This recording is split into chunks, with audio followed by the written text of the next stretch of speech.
नमस्कार, स्वागत आहे तुमचं कृषी जागरण मध्ये पॉवर्ड बाय स्टील इंडिया आणि मी प्रतीक्षा काकडे। पाहूया बातम्यांचा वेगवान आढावा। त्याआधी नजर टाकूया आजच्या टॉप हेडलाईन्स।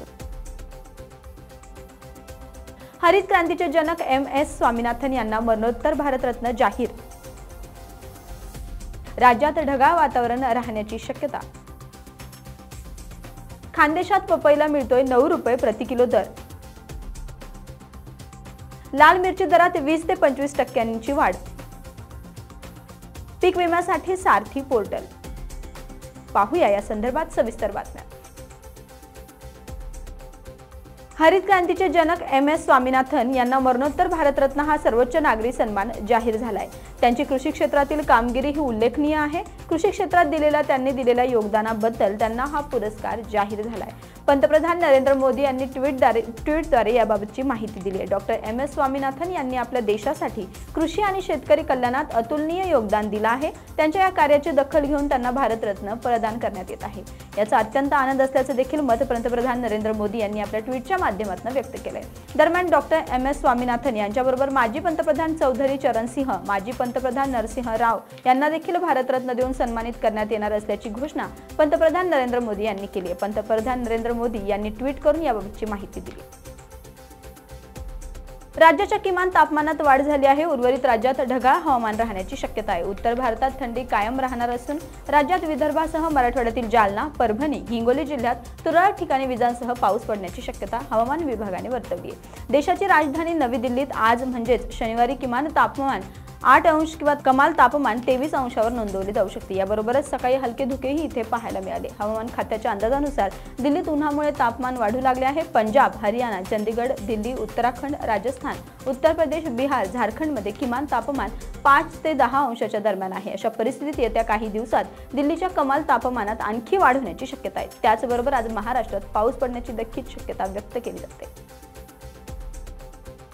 खानदेशात मागील काही दिवसांपूर्वी पपई दर कमी झाले होते। आता पपई दरात मागील 4 ते 5 दिवसात किलो मागे सुधारणा झाली असल्याचे पाहायला मिळत आहे। नंदुरबारमधील अनेक भागात पपई आवकेत मोठी घट झाली आहे। शेतकऱ्यांना 9.5 रुपये प्रति किलो पपई मिळत आहे। दरात सतत सुधारणा झाल्याने शेतकऱ्यांना मोठ्या प्रमाणात दिलासा मिळाला आहे। पपई दरात तब्बल 2.5 महिन्यानंतर चांगली दरवाढ झाली आहे। पाठवणूक पंजाब, दिल्ली, उत्तर प्रदेश, हरियाणा, राजस्थान येथे करण्यात येत आहे। मागील काही दिवसात पपई दरात 1 किलो रोज 25 ते 50 पैसे सुधारणा झाली आहे। जानेवारीच्या अखेरीस पपई दर 5 रुपये प्रति किलो होते। सध्या 9.5 रुपये प्रति किलोचा दर आहे। कमी दर्जाच्या पपईचे दर 7.5 रुपये प्रति किलो आहेत। सध्या दर्जेदार पपई सर्वत्र उपलब्ध असणार आहे।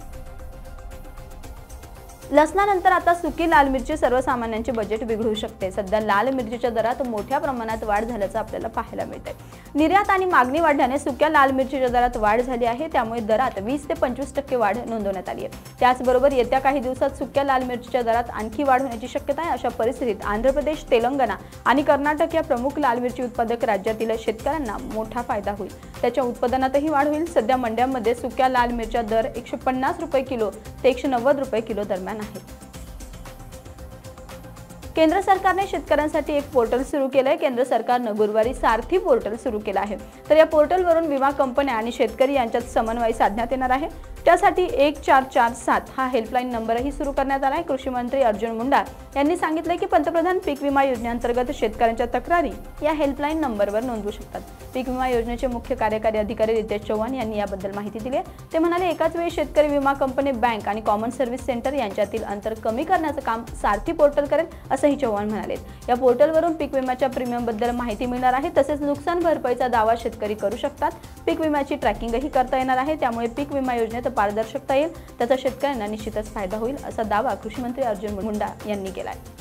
तर आता बुलेटिनमध्ये वेळ झाली इथेच थांबण्याची। तसेच कृषीच्या वेगवान बातम्या पाहण्यासाठी आणि नवनवीन व्हिडिओ पाहण्यासाठी कृषी जागरण मराठी चॅनलला सबस्क्राईब करायला मात्र विसरू नका। नमस्कार।